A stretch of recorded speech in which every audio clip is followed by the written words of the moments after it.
Good morning everybody. இங்கே பாருங்க, இந்த கார் தான் ஓட்டின்னுக்கிறேன் நான். இன்னைக்கு நான் இந்த மாதிரி துணி போட்டுக்கிறேன்.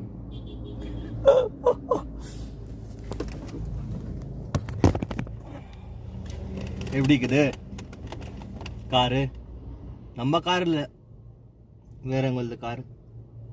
நான் ஓட்டுறேன், ஃபேமிலி வந்துக்கிறாங்க, ஊட்டின்னுக்கிறேன்.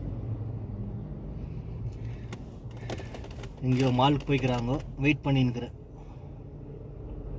மாலில் பார்க்கிங் பண்ணால் காசு தரணும், வெளியில் ரோட்டில் நிற்கிறேன், காசு மிச்சம் பண்ணுறேன்.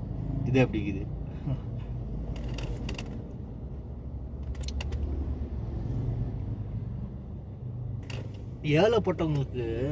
ஏழைப்பட்டவங்கன்னா நானும் ஏழைப்பட்டவன் தான், நானும் பிச்சைக்காரன் தான்.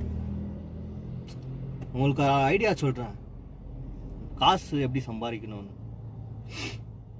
நம்மள மாதிரி டிரைவருக்கு பசி தான், சாப்பாடு தான் பிரச்சனையே எங்களுக்கெல்லாம். எங்களுக்கு வந்து எப்போதுமே நம்மளுக்கு சிக்கனு மட்டனு, நம்மளாம் நான் வெஜிடேரியன். நம்மளாம் நான் வெஜிடேரியன்.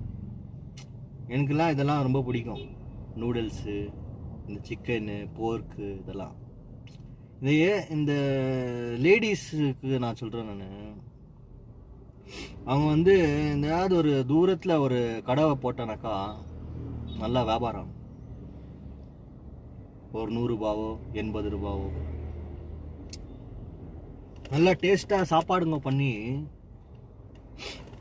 ஏதாவது இடத்துல விற்றா கூட நல்லா காசு சம்பாதிக்கலாம்.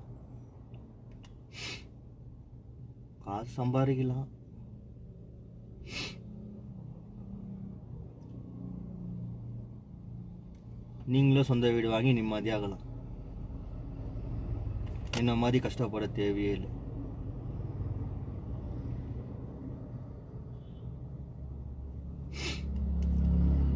ஆனா ஒரு லெவல்னு வந்துட்டாங்கன்னா எல்லாத்தையும் மறந்துடுறாங்கல்ல, பழசெல்லாம் மறந்துடுவாங்க.